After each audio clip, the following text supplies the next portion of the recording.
minha saudação a você, que tem a alegria que eu tenho de poder juntos abrir a Bíblia e ouvir a voz de Deus. Vamos começar meditando nesta noite, neste início de semana, em Atos, o capítulo 17.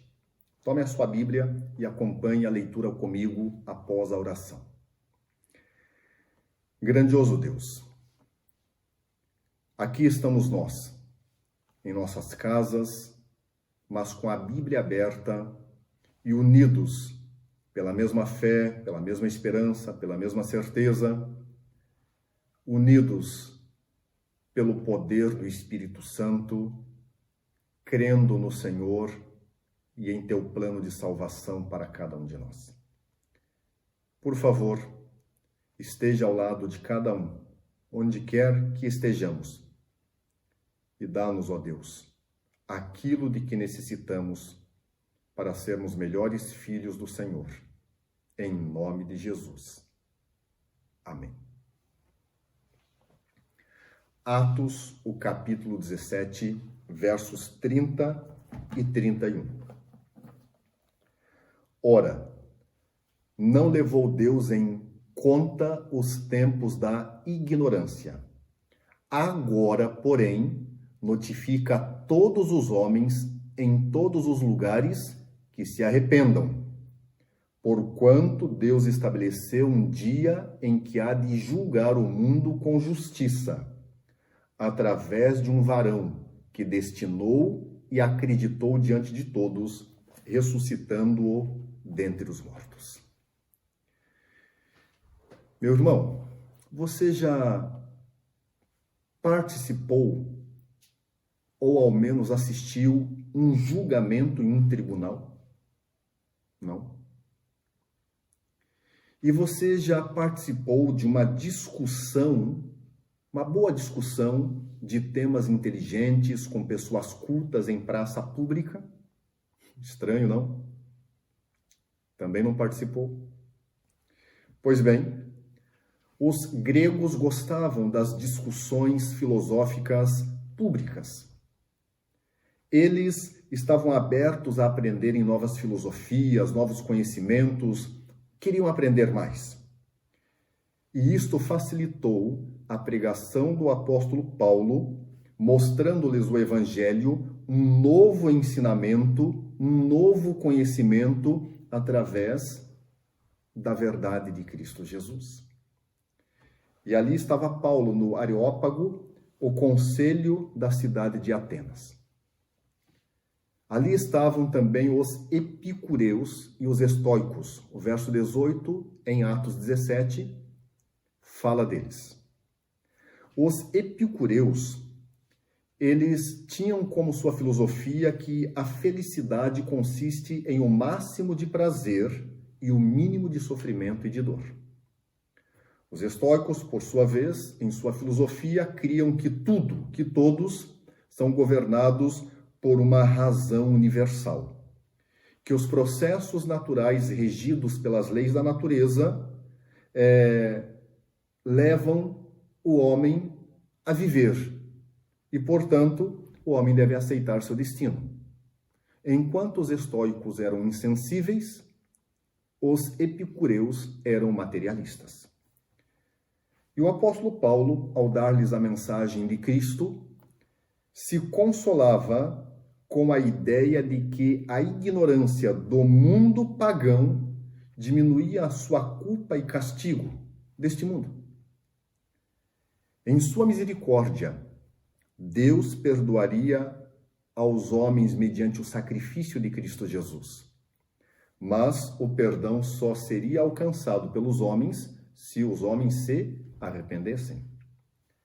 O passado de ignorância é confrontado pelo presente de luz através da pregação do Evangelho, assim como a mensagem dada por Paulo ali em Atenas. Os epicureus e estoicos começaram a ouvir a mensagem de Paulo com muita atenção, mas agora, nos versos que lemos, quando Paulo fala de arrependimento, de julgamento, a atenção deles começa a vacilar. Os epicureus poderiam ter reconhecido os seus erros ao procurar o prazer. Mas uma transformação dessas, que demanda arrependimento, tristeza, abandono dos erros, e ainda demanda a decisão de viver em um plano mais elevado, santificado, era completamente estranho aos pensamentos da filosofia epicurista. Por sua vez, os estoicos aceitavam as consequências de suas ações, mas com indiferença. Segundo eles foram capazes de alcançar por seus próprios esforços a perfeição ética, mas arrepender-se ainda não fazia parte dos seus planos. Paulo, de qualquer forma, ele testemunha ousadamente a favor de Jesus e destaca a importância e a centralidade do juízo do qual ele fala no verso 31. Deus, ele revela ao homem o que há de ser no futuro, e isto também chega a nós.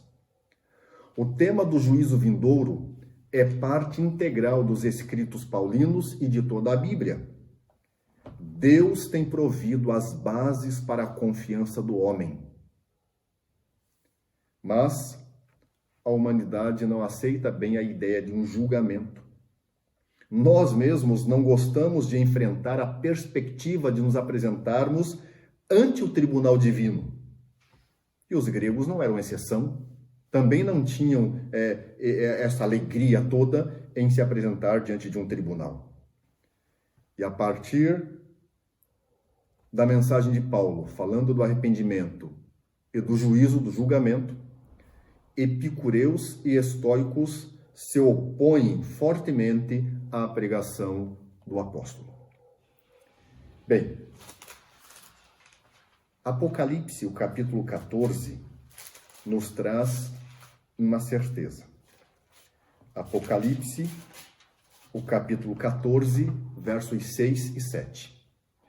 João diz: vi outro anjo voando pelo meio do céu, tendo um evangelho eterno para pregar aos que se assentam sobre a terra e a cada nação e tribo e língua e povo, dizendo em grande voz: temei a Deus e dai-lhe glória. Por quê? Porque é chegada a hora do seu juízo.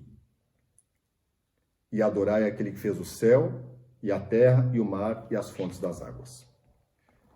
Deus está anunciando aqui através do apóstolo João que está começando o juízo. É a primeira fase do juízo divino. É a fase do juízo investigativo, mas está começando. E se há um juízo em andamento, se há um julgamento tendo lugar, é um momento solene para a humanidade.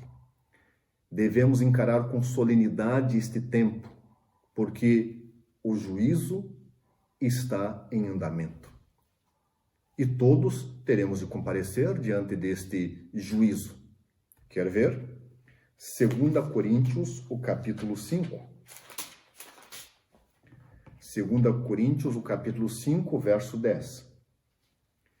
Porque importa que todos nós compareçamos perante o tribunal de Cristo, para que cada um receba segundo o bem ou o mal que tiver feito por meio do corpo.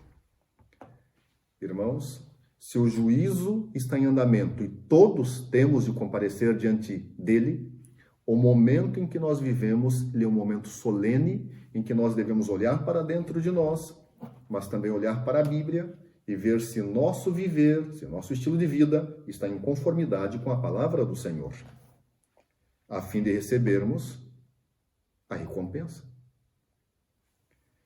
Mas o que é o juízo? Alguém poderia perguntar: como será realizado este juízo por Deus? Como cristãos, nós devemos temer ou devemos nos alegrar por sermos julgados por Deus? Vamos ver se respondemos essas perguntas a seguir. O juízo ele tem fases. São 3 as suas fases. A primeira fase é o juízo investigativo. é semelhante aos julgamentos que ocorrem nos tribunais, onde há uma sentença finalizando. E a sentença pode ser de condenação ou de absolvição. O juízo investigativo ocorre no céu, a fim de mostrar quem dentre os mortos terá parte na primeira ressurreição e quem dentre os vivos será transformado por ocasião da volta de Cristo. Logo, o juízo investigativo ele precede a volta de Jesus Cristo a esta terra. A segunda fase do juízo é chamada de judicativo ou juízo de comprovação. É o juízo dos mundos perdidos e dos anjos maus. O apóstolo Paulo fala. Ou vocês desconhecem que havemos de julgar os anjos maus. Este juízo judicativo de comprovação é realizado por Cristo e pelos santos durante os 1000 anos no céu. Ele ocorre após a volta de Cristo e durante o período em que os santos estão no céu e os ímpios estão todos mortos na terra.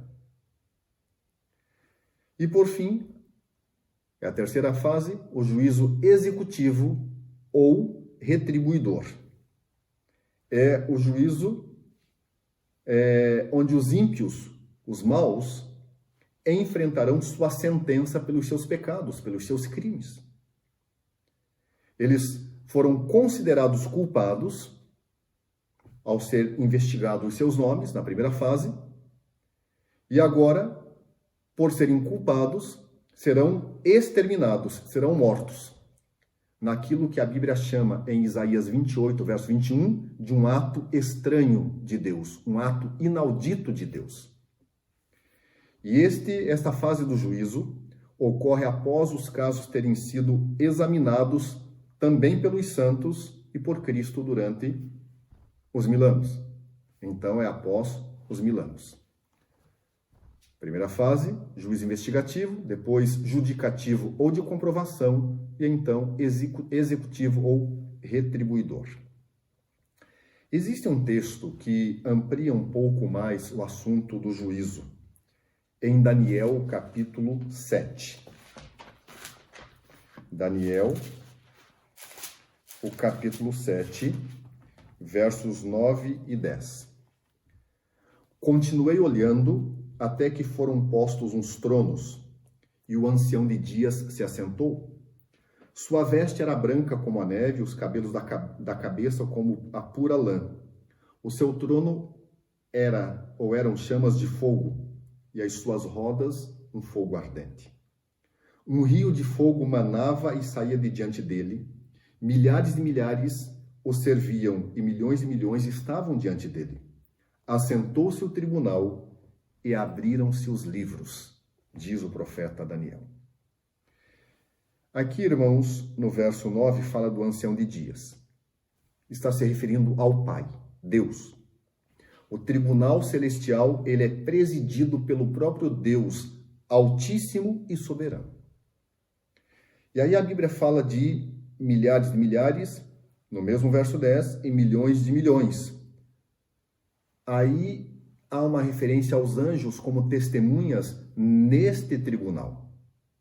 Mas eu quero destacar, no final do verso 10, que abriram-se os livros. Os livros foram abertos com que propósito? Que livros são estes? São registros relevantes para determinar o veredito. E os livros indicam que cada caso é investigado com cautela e com justiça. Cristo, em seu santuário, página 110, diz que os livros de registro no céu, nos quais estão relatados os nomes e as ações dos homens, devem determinar a decisão do juízo.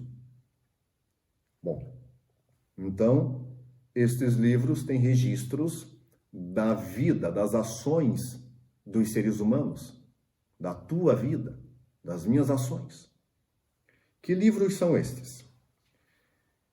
São 3 os livros, assim como as fases do juízo. E Apocalipse, o capítulo 20. Poderia ler outros versos, como Apocalipse 3, o verso 15, como o capítulo 20, o verso 12, eu vou ler o verso 15. 20, 15. E, se alguém não foi achado inscrito no livro da vida, esse foi lançado para dentro do lago de fogo. Livro da vida. No livro da vida estão alistados o nome dos salvos como um registro dos cidadãos. O livro da vida contém os nomes de todos os que já entraram para o serviço de Deus. Todo aquele que um dia aceitou Jesus, não importa se permaneceu salvo ou se afastou de Jesus Cristo, se morreu ao lado de Cristo ou longe de Cristo, se um dia ele aceitou a Cristo, o nome foi anotado no livro da vida. Você aceitou a Cristo? Eu sim. Então o seu nome e o meu estão anotados no livro da vida. Mas existe um segundo livro, Malaquias, o capítulo 3, o verso 16.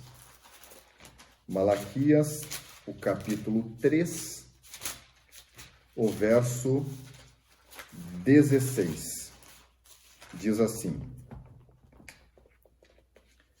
Então, os que temiam ao Senhor falavam uns aos outros. O Senhor atentava e ouvia. Havia um memorial escrito diante dele para os que temem ao Senhor e para os que se lembram do seu nome. Livro memorial. Assuero, o rei da Pérsia, ele tinha um livro narrando as boas ações de seus súditos. Por quê? A fim de recompensar os súditos. Desta forma, Deus mantém um registro permanente daqueles que o respeitam, que reverenciam e que refletem o seu caráter. Tudo o que é bom está escrito, está anotado diante de Deus no livro memorial, como um diário. Cristo, em seu santuário, diz: as suas palavras de fé, os seus atos de amor, acham-se registrados no céu. Onde? No livro memorial. No livro memorial de Deus, toda a ação de justiça se acha imortalizada. Está anotada. Toda a tentação resistida, todo o mal vencido, toda a palavra de terna compaixão que se proferir, acham-se fielmente historiados no livro memorial. E ainda, todo ato de sacrifício, todo sofrimento e toda tristeza suportados por amor de Cristo, acha-se registrado no livro memorial. Mas existe um terceiro livro, Isaías, o capítulo 65, versos 6 e 7. Leio assim, Isaías 65, 6 e 7.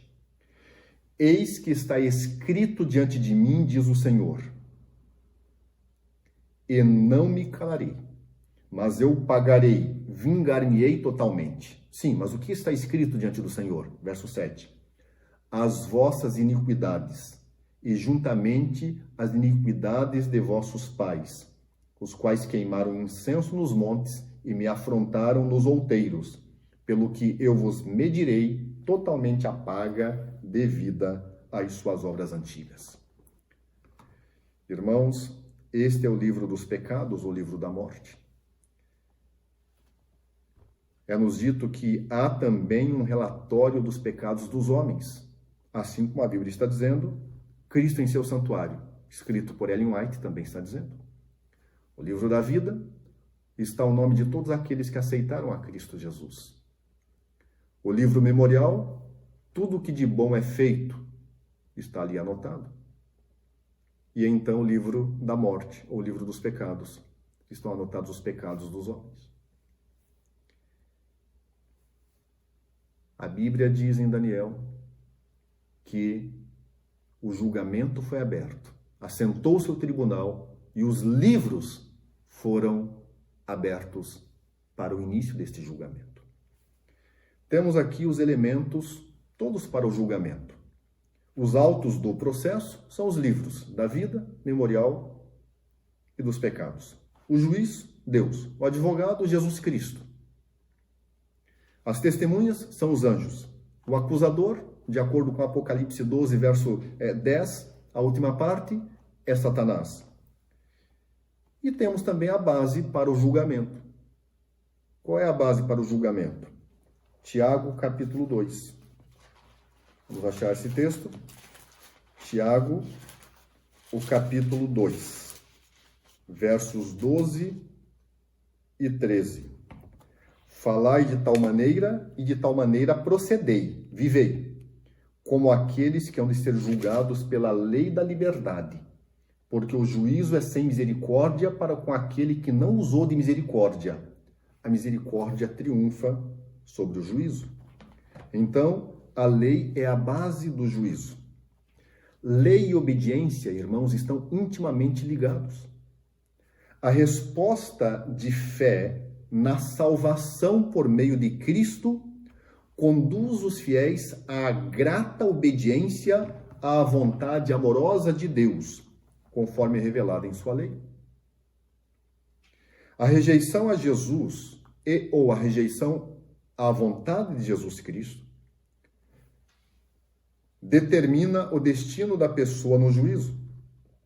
Quebrar um mandamento da lei, que é a base do juízo, transforma a pessoa em transgressora da lei e sujeita ao julgamento. Logo, isso deve despertar cuidado no que falamos, no que fazemos, no nosso modo de vida. Ouça esse texto. Os propósitos e intuitos secretos aparecem no infalível registro. A obra de cada homem passa em revista perante Deus e é registrada, esta obra de cada um de nós, pela sua fidelidade ou infidelidade. Ao lado de cada nome nos livros do céu estão escritos com terrível exatidão toda má palavra, todo ato egoísta, todo dever não cumprido e todo pecado secreto, juntamente com toda artificiosa hipocrisia, falsidade, aparência. Advertências ou admoestações enviadas pelo céu e que foram negligenciadas. Momentos desperdiçados, o tempo jogado fora. Oportunidades não aproveitadas. Influência exercida para o bem ou para o mal. Juntamente com os resultados de vasto alcance dessa influência positiva ou negativa, tudo é historiado pelo anjo relator. Mateus 18 diz que o anjo anota todas as coisas. Queridos, o que nós não podemos esquecer é que o juízo divino é sempre favorável a todo aquele que crê no Senhor, vivendo a sua vontade. Os fiéis filhos de Deus nada têm a temer quanto ao juízo do Senhor, porque têm tudo a ganhar. A fim de desfrutar as bênçãos plenas do Evangelho, nós precisamos apreciar a obra que Jesus efetuou por nós no passado e a obra que Ele efetuará por nós no futuro. Mas não podemos olvidar a obra que Ele está efetuando por nós agora, uma obra de julgamento. Não para nos condenar, para nos absolver, mas depende do modo como estamos vivendo, segundo a sua vontade ou não. Eu quero finalizar com 3 textos. E o primeiro deles está em Apocalipse 22. Verso 11 primeiro. Apocalipse 22, 11. Aqui diz: continue o injusto fazendo injustiça, continue o imundo ainda sendo imundo. O justo continue na prática da justiça e o santo continue a santificar-se. Quando o Senhor Jesus Cristo terminar a sua obra no santuário celestial, a primeira fase do juízo investigativo, que é o juízo investigativo, ele dirá: está feito. E então o caso de cada um de nós terá sido decidido não pelo que ele quis, mas pelo que vivemos. Todos os casos estarão decididos para sempre, para a eternidade. Bem, não haverá uma segunda oportunidade. Por isto que o momento em que vivemos é um momento solene. E devemos olhar para dentro de nós à luz da vontade do Senhor. Devemos estar seguros em Deus e na sua vontade no dia de hoje. Como está a sua vida? O segundo texto de Apocalipse, o segundo verso de Apocalipse 22, é o verso 14. Bem-aventurados aqueles que lavam as suas vestiduras no sangue do Cordeiro, para que lhes assista o direito à árvore da vida e entrem na cidade pelas portas. Felizes, abençoados, aqueles que lavam as suas vestes no sangue do Cordeiro, tiram os trapos de imundícia, vestem as vestes da justiça de Cristo, porque aceitam o sacrifício de Cristo na cruz do Calvário. Hoje é o dia, hoje é o momento, a fim de que o nosso nome não saia do livro da vida, mas aí permaneça, para a consumação da nossa salvação. Segundo texto, Miqueias, o capítulo 7. Esse é um texto maravilhoso, tá? Miqueias, o capítulo 7. Achou?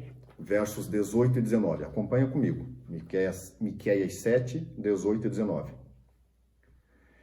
Quem, ó Deus, é semelhante a ti, que perdoa as iniquidades e te esqueces da transgressão do restante da tua herança?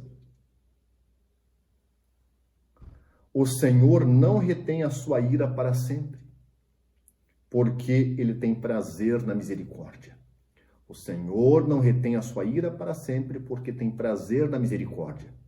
Mas lembra lá em cima, ou lá atrás, quando eu disse que é preciso haver arrependimento? O Senhor quer salvar pelo sacrifício de Cristo, mas o homem precisa se arrepender.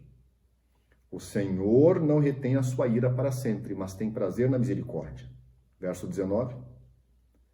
Tornará a ter compaixão de nós. Amém? Pisará aos pés as nossas iniquidades e lançará todos os nossos pecados nas profundezas do mar. Que lindo esse verso. Ou esses versos, que lindos são. O grande pregador, Billy Graham, ele disse que o Senhor nos perdoa quando nós nos arrependemos e confessamos os pecados. O Senhor nos perdoa e lança os nossos pecados nas profundezas do mar. E ali coloca uma plaquinha, não entendo como, mas a ilustração é interessante. O Senhor lança nossos pecados nas profundezas do mar e ali coloca uma plaquinha, proibido pescar. O Senhor perdoa e esquece. Se há arrependimento e confissão, há perdão e absolvição. E então, o último texto, Eclesiastes, o capítulo 12.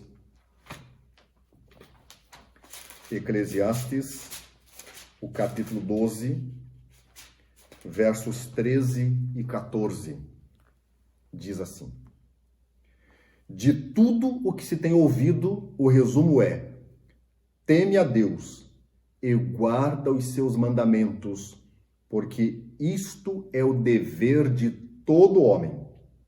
Porque Deus há de trazer a juízo todas as obras, mesmo as que estão escondidas, quer sejam boas, quer sejam más. Se Deus há de trazer a juízo, e estamos vivendo um período de juízo, um período de julgamento, e se Deus há de trazer a juízo todas as obras, mesmo as escondidas, boas ou más, então devemos seguir o conselho do verso 13.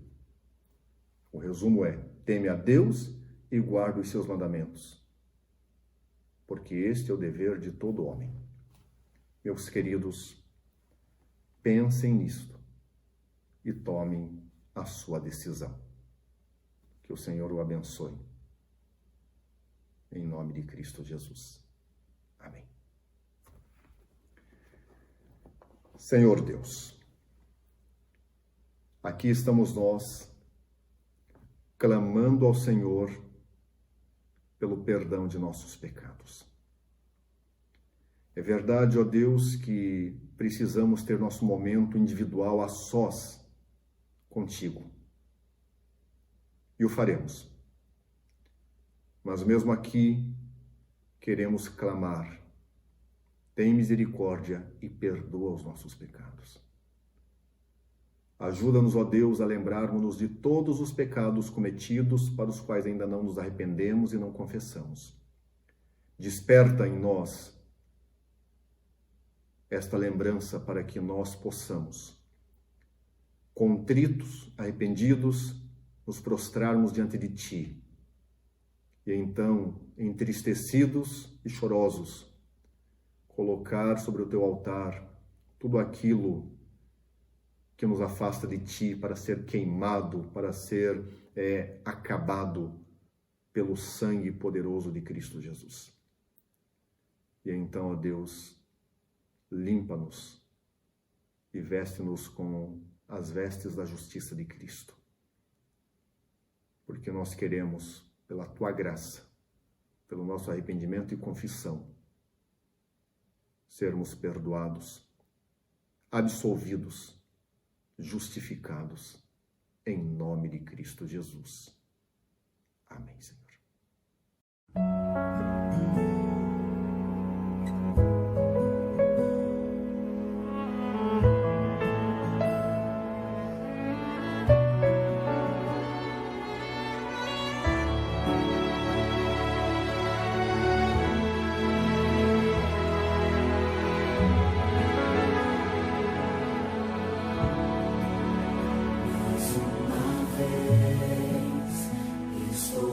Aqui em Teu altar, meu Senhor, e desta vez nada irá impedir a minha entrega e o meu compromisso a Deus. Mais uma vez, e desta vez mais decidido estou. Prepare a festa e os detalhes do céu, pois eu decidi, vou me entregar e vou andar nos caminhos de Deus e aproveitar a chance que Ele me deu. E não há nada que vai impedir. Hoje eu digo, mais uma vez, estou aqui em Teu altar, meu Senhor, e desta vez nada irá impedir a minha entrega e o meu compromisso a Deus. Mais uma vez, e dessa vez mais decidido estou. Prepare a festa e os detalhes do céu, pois eu